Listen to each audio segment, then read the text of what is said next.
திமுக தேர்தல் அறிக்கை தயாரிப்பு குழுவின் செயலி அறிமுக நிகழ்ச்சி என்பது சென்னை அண்ணா அறிவாலயத்தில் நடைபெற்று வருகிறது. முதலமைச்சர், திமுக துணை பொதுச் செயலாளர் கனிமொழி உள்ளிட்டோர் இதில் பங்கேற்றிருக்கிறார்கள். கூடுதல் தகவல்களை செய்தியாளர் கோகுலிடம் கேட்கலாம். கோகுல், இது குறித்த விவரங்கள் என்ன? சட்டமன்ற தேர்தலுக்கு தயாராகும் வகையில திமுகவுடைய தேர்தல் அறிக்கைகளை தயாரிப்பதற்கு நாடாளுமன்ற உறுப்பினர் கனிமொழி தலைமையில 12 பேர் கொண்ட குழுவை திமுக தலைவர் அறிவித்திருந்தார். அந்த குழு ஏற்கனவே ஆலோசனை கூட்டமெல்லாம் நடத்தி முதலமைச்சரிடம் கலந்து ஆலோசித்திருக்கக்கூடிய நிலையில தற்பொழுது தேர்தல் அறிக்கை தயாரிப்பு குழு சார்பாக தேர்தல் அறிக்கை தயாரிப்பு குழு இன்று மக்களுடைய பரிந்துரைகளை ஏற்றுக்கொள்வதற்காக கேட்பதற்காக நம்முடைய முதலமைச்சர் அண்ணன் தளபதி அவர்கள் தொடர்ந்து எங்களுக்கு தந்திருக்கக்கூடிய அறிவுரை, இந்த தேர்தல் அறிக்கை மக்களுடைய தேர்தல் அறிக்கையாக இருக்க வேண்டும் என்ற அந்த கருத்தை தொடர்ந்து வலியுறுத்தி வருகிறார்கள். அந்த கருத்தை இன்னும் விரிவாக செயலாக்கமாக செயல் வடிவமாக செய்து காட்டுவதற்காக இன்று இந்த தேர்தல் அறிக்கை தயாரிப்பு குழுவில் ஒரு அங்கமாக இருக்கக்கூடிய திரு சுரேஷ் சம்பந்தம் அவர்கள் ஒரு போர்ட்டலில் இன்னைக்கு லான்ச் பண்ண இருக்கிறோம். அவர் உருவாக்கி இருக்கக்கூடிய அது இன்னைக்கு லான்ச் பண்ண இருக்கோம். அந்த லான்ச்சிங்க்கு அதை இன்னைக்கு மக்களுக்கு அர்ப்பணிப்பதற்காக வந்திருக்கக்கூடிய நம்முடைய முதலமைச்சர், கழகத்தின் தலைவர் அண்ணன் தளபதி அவர்களுக்கு இந்த தேர்தல் அறிக்கை குழுவின் சார்பிலே என்னுடைய நன்றியை நான் தெரிவித்துக் கொள்கிறேன். மிகப்பெரிய ஒரு முக்கியமான அறிவிப்பை வெளியிட்டு வந்திருக்கக்கூடிய முதலமைச்சர் அவர்களுக்கு என்னுடைய வாழ்த்துக்களையும் இந்த நேரத்திலே தெரிவித்துக் கொள்ள விரும்புகிறேன். மக்களிடம் செல்லுங்கள், மக்களிடம் அவர்கள் சொல்லக்கூடிய கருத்துக்களை கேளுங்கள் என்ற அந்த மைய கருத்தை வைத்துக்கொண்டுதான் ஒவ்வொரு தேர்தல் அறிக்கையும் திராவிட முன்னேற்ற கழகத்தின் தேர்தல் அறிக்கை தயாரிக்கப்பட்டிருக்கிறது. மக்களுடைய கருத்துக்களை கேட்டு உருவாக்கப்படும் இந்த தேர்தல் அறிக்கை தொடர்ந்து கொடுக்கப்பட்ட வாக்குறுதிகளை நிறைவேற்றக்கூடிய ஒரு தேர்தல் அறிக்கையாகத்தான் எப்பொழுதுமே இருந்திருக்கிறது.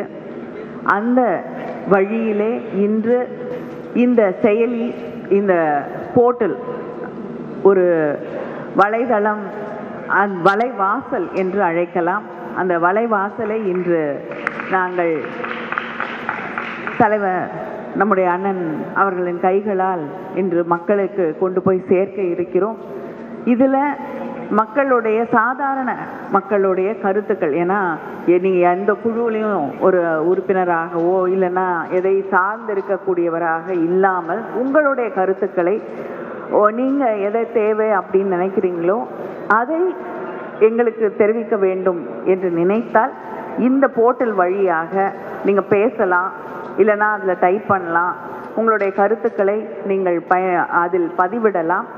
அதை அந்த போர்ட்டலில் இருக்கக்கூடிய ஏஐஎன் வழியாக எந்த இடத்துலேருந்து வரீங்க, என்ன மாதிரி கருத்து, உங்களுடைய கோரிக்கை என்ன, இவற்றையெல்லாம் பகிர்ந்து பார்த்து அதை எங்களுக்கு ரெக்கமெண்டேஷன்ஸாக இந்த போர்ட்டல் வழங்கும்.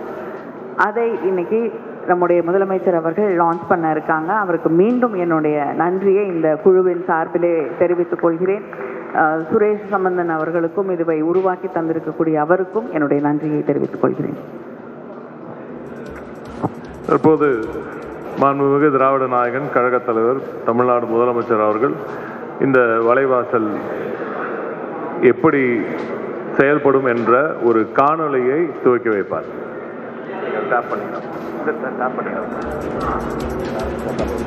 தமிழ்நாட்டின் வளர்ச்சியை அடுத்த கட்டத்திற்கு எடுத்துச் செல்ல மக்கள் பங்களிப்புடன் கூடிய ஒரு தேர்தல் அறிக்கையை தயார் செய்ய திராவிட முன்னேற்ற கழகம் உங்களை அழைக்கிறது. உங்கள் ஆலோசனைகளை தெரிவிக்க தொலைபேசி 08944496000, வாட்ஸ்அப் 9384001724, மின்னஞ்சல் dmkmanifesto2026@dmk.in, இணையதளம் www.dmk.in/ta/manifesto2026, சமூக வலைத்தளங்கள் DMK Manifesto 26, செயற்கை நுண்ணறிவு தளம் tnmanifesto.ai QR கோடை ஸ்கேன் செய்து உங்களது ஆலோசனைகளை தெரிவிக்கலாம். வாருங்கள், தமிழ்நாட்டின் எதிர்காலத்தை வடிவமைக்க உங்கள் நேரத்தை தாருங்கள். ஸ்டாலின் தொடரட்டும், தமிழ்நாடு வெல்லட்டும்.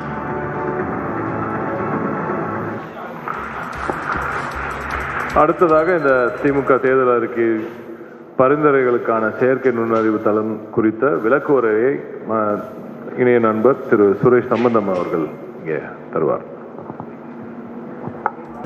அனைவருக்கும் என்னுடைய வணக்கங்கள். முதலமைச்சர் அவர்களுக்கு எனக்கு இந்த வாய்ப்பு கொடுத்தமைக்கு மிகவும் நன்றி. மேடமுக்கும் நன்றி. அங்கே காட்டுறீங்களா? யா. ஸோ இந்த செயற்கை நுண்ணறிவு ஏஐ முறையில் இதை உருவாக்கியிருக்கோம். இதை வந்து நீங்கள் பயன்படுத்தணும்னா tnmanifesto.in தமிழ்நாடு வெல்லட்டும் அப்படிங்கிற அந்த கருத்துக்கு இணையாக இதை அமைச்சிருக்கோம். தமிழ்லேயும் ஒர்க் ஆகும், அதே சமயத்தில் ஆங்கிலத்திலையும் ஒர்க் பண்ண முடியும். இப்போது தமிழில் பண்ணணும்னா நீங்கள் தொடங்குங்கள் போட்டுட்டு, ஸோ நீங்கள் முதல்ல 3 ஆப்ஷன் வரும். உங்களுக்கு வந்து கருத்துக்களை சேர்க்கலாம், உங்கள் கருத்துக்களை பார்க்கலாம், அதே சமயத்தில் உங்களுடைய சுய விவரங்களையும் சேர்த்துக்கலாம். ஸோ நீங்கள் கருத்துக்களை சேர்க்கணுன்னா ஃபஸ்ட்டு வந்து வாய்ஸ் முறை கொடுத்துருக்கோம். இப்போ ரெகுலராக பார்த்தீங்கன்னா ஒரு ஃபார்ம் மாதிரி கொடுத்து எல்லோரும் டேட்டா என்டர் பண்ண சொல்லுவாங்க. இப்போ நம்ம என்ன பண்ணியிருக்கோம் அப்படின்னு கேட்டிங்கன்னா, ஒரு சாதாரண மக்கள் அவங்க அன்றாட நடைமுறைப்படுத்தக்கூடிய தமிழ்லேயோ இங்கிலீஷ்லேயோ இல்லை தமிழும் இங்கிலீஷும் கலந்து பேசினாங்கன்னா அது ஏன் என்ன பண்ணுன்னா அதை முழுசாக உள்வாங்கிக்கிட்டு அதை வந்து மேனிஃபெஸ்டோ பாயிண்ட்டாக கன்வெர்ட் பண்ணி எங்களுக்கு அனுப்பிச்சி விட்டுரும். அதை நாங்கள் எடுத்து க்யூரேட் பண்ணி தயார்படுத்துவோம். சில பேரால் வந்து வாய்ஸ் கொடுக்க முடியாதுன்ற பட்சத்தில் எழுதுறதுக்கு வசதியாக, டைப் அடிக்கிறதுக்கு வசதியாக கொடுத்துருக்கோம். சில சமயத்தில் என்ன பண்ணுவாங்க, அலுவலகத்திலேருந்து இதை வந்து பயன்படுத்த நினைக்கிறவங்க பப்ளிக்காக வாய்ஸ் யூஸ் பண்ண முடியாது, அதனால் இது கொடுத்துருக்கோம். அதே சமயத்தில் ஹேண்ட் ரைட்டிங்கும் பண்ணலாம். மூன்றாவதாக இப்போ நிறைய இண்டஸ்ட்ரி அசோசியேஷன், இப்போ சிஐஐ, நாஸ்காம், லயன்ஸ் கிளப், அப்புறம் மகளிர் சுய உதவி குழுக்கள், அவங்கெல்லாம் வந்து கோரிக்கைகளை வந்து ஒரு பெரிய லிஸ்ட் டாக்குமெண்ட் மாதிரி வச்சுருப்பாங்க. அவங்கள போய் ஒன்று ஒன்றா என்ட்ரு பண்ண சொல்ல நல்லா இருக்காது. அதுக்கு வந்து பிடிஎஃப் முறையில் நீங்கள் அப்லோட் பண்ணலாம். அப்லோட் பண்ணிங்கன்னா அதில் என்ன பண்ணணும், ஆட்டோமேட்டிக்காக ஸ்கேன் பண்ணி அதில் இமேஜஸ்லாம் சில சமயத்தில் இருக்கும், அதெல்லாம் எடுத்துகிட்டு அந்த டெக்ஸ்ட்டு மாத்திரம் எடுத்து கரெக்டாக மேனிஃபெஸ்டோ பாயிண்ட்ஸ்லேருந்து அதுலேருந்து எடுத்து எங்களுக்கு கொடுத்துடும். ஸோ இந்த மாதிரி 3 முறைகள் கொடுத்துருக்கோம். இதில் வந்து தமிழில் கையால் எழுதி நீங்கள் ஃபோட்டோவில் ஸ்கேன் பண்ணி அதை அப்லோட் பண்ணிங்கன்னா கூட அது ஒர்க் ஆகும். அந்தளவுக்கு வந்து ஒரு மிக சிறப்பான முறையில் உலகத்திலேயே முதல் முறையாக மேனிஃபெஸ்டோவுக்கு ஏஐ முறையை பயன்படுத்தியிருக்கிறது நாம தான் அப்படிங்கிறத சொல்லி, இதனுடைய வலைதளம் எண் tnmanifesto.ai. So tnmanifesto.ai. தேங்க்யூ.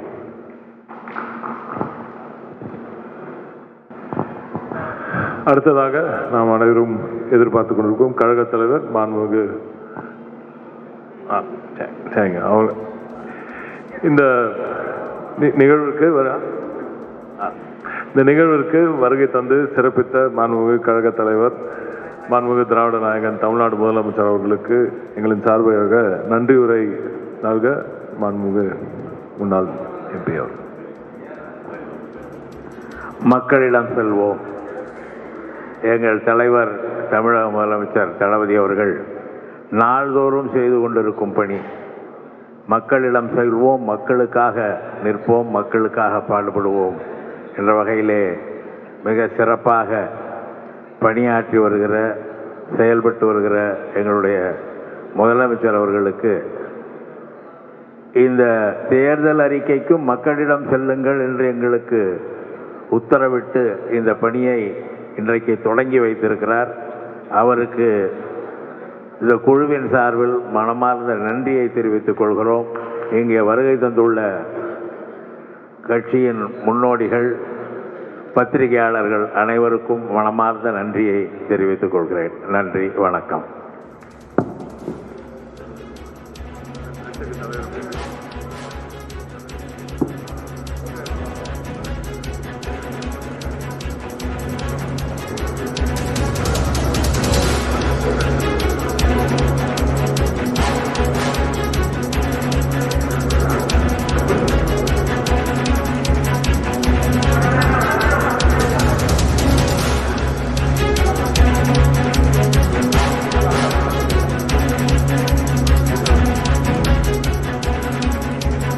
திமுக தேர்தல் அறிக்கை தயாரிப்பு குழுவுக்கான அந்த செயலி வெளியிடக்கூடிய அந்த நிகழ்வின் நேரலை காட்சிகளை பார்க்கிறோம். முதலமைச்சர் வெளியிட்டிருக்கிறார். இது தொடர்பான விவரங்களை செய்தியாளர் கோகுல் வழங்க கேட்கலாம். கோகுல், விவரங்களை பகிர்ந்துக்கலாம்.